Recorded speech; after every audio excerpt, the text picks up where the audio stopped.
Indus Waters Treaty. Pakistan's bid to prove India as water aggressor baseless, say intelligence sources. A statement on India's abeyance of the Indus Waters Treaty being an act of war by a top Pakistani military official, is baseless and without understanding of the facts involved, top intelligence sources told CNN News 18. Pakistan's chairman of the Joint Chiefs of Staff General Zahir Shamshad Mirza declared any suspension or abeyance of the Indus Waters Treaty (IWT) as acts of war at the Shangri-La dialogue in Singapore. According to top intelligence sources, General Zahir Shamshad Mirza's statement shows that Pakistan is committed to responding with full force across the complete spectrum of national power.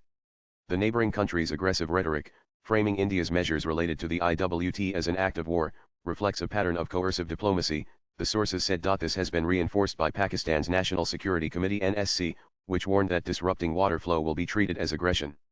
The Senate Standing Committee on Water Resources condemned India's abeyance as illegal and provocative, threatening international legal action while ignoring the absence of provisions on the treaty's suspension. The sources said such narratives portray India as a water aggressor to fuel domestic nationalism.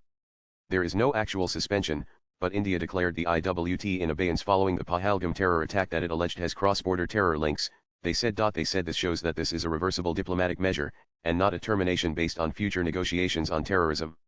The IWT does not have a clause for unilateral suspension, which makes India's move to be against terrorism rather than legal withdrawal, they added. The sources further said Pakistan has labeled treaty adjustments as acts of war while itself violating the IWT provisions. Pakistan is using the groundwater of the eastern rivers allocated to India before they cross into Pakistan, they said. The country is also constructing river training works, which is contributing to the flooding of the Rann of Kutch in India, they added. Pakistan has repeatedly denied links to cross-border terrorism despite attacks like Pahalgam in April this year and Uri in 2016.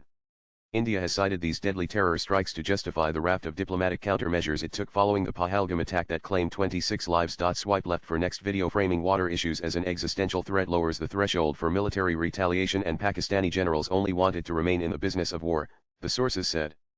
Pakistan's threats risk closing doors to all functional diplomatic channels, they said. India's abeyance is a measured response to terrorism and not water warfare as suggested by Pakistani military officials, they said.